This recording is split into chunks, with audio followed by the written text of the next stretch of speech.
ମାତିଛନ୍ତି ବାଲି ମାଫିଆ, ଖୋଳି ପକାଉଛନ୍ତି ନାଳ ପଠା, ବୋହି ନେଉଛନ୍ତି ଟ୍ରିପ୍ ଟ୍ରିପ୍ ବାଲି। ପ୍ରଶସ୍ତ ହେବାରେ ଲାଗିଛି ନାଳର ଗତିପଥ।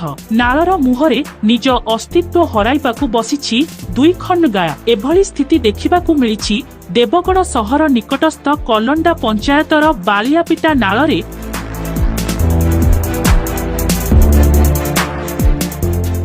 ଦେବଗଡ଼ ଜିଲ୍ଲା ତିଲେଇବଣି ବ୍ଲକ କଲଣ୍ଡା ପଞ୍ଚାୟତ ଅନ୍ତର୍ଗତ କଲଣ୍ଡା ଓ ନୂଆଗାଁ ଦେଇ ପ୍ରବାହିତ ହେଉଥିବା ବାଳିଆପିଟା ନାଳ ଏବେ ବାଲି ମାଫିଆଙ୍କ ଭୂସ୍ୱର୍ଗ ପାଲଟିଛି। ଏହି ଗାଁ ନିକଟସ୍ଥ ବାଳିଆପିଟା ନାଳରୁ ପ୍ରତିଦିନ ଟ୍ରିପ୍ ବାଲି ଚୋରା ଚାଲାଣ ହେଉଛି।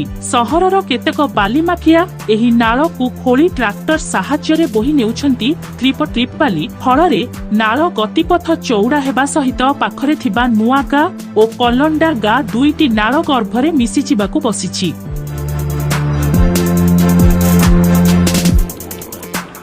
ଏହି ଅଞ୍ଚଳରେ ବାଲି ମାଫିଆଙ୍କ ପ୍ରାଦୁର୍ଭାବ ରୋକିବା ପାଇଁ ସ୍ଥାନୀୟ ଗ୍ରାମବାସୀ ବାରମ୍ବାର ଦେବଗଡ଼ ତହସିଲ କର୍ତ୍ତୃପକ୍ଷଙ୍କ ନିକଟରେ ଅଭିଯୋଗ କରି ଆସୁଥିଲେ ସୁଦ୍ଧା ସମ୍ପୃକ୍ତ କର୍ତ୍ତୃପକ୍ଷ ଏ ଦିଗରେ କୌଣସି ପଦକ୍ଷେପ ନ ନେଇ ଚୁପ୍ ବସିଛନ୍ତି। ଫଳରେ ବାଲି ମାଫିଆଙ୍କ ଦୌରାତ୍ମ୍ୟ ଦିନକୁ ଦିନ ବୃଦ୍ଧି ପାଉଥିବା ବେଳେ ସରକାର ବିପୁଳ ରାଜସ୍ୱ ହରାଉଛନ୍ତି।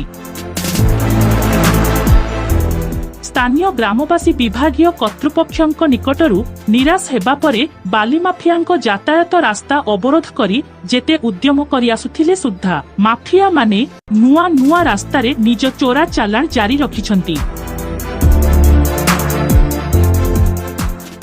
ଏ ଦିଗରେ ଜିଲ୍ଲା ପ୍ରଶାସନ ଦୃଷ୍ଟି ଦେଇ ବିହିତ ପଦକ୍ଷେପ ନ ନେଲେ ଆଗାମୀ ଦିନରେ ବର୍ଷା ଋତୁରେ ଦୁଇଟି ଗାଁ ଓ ଏକର ଚାଷ ଜମି ନାଳ ଗର୍ଭରେ ଲୀନ ହୋଇଯିବାର ଆଶଙ୍କା ଦେଖାଦେଇଛି।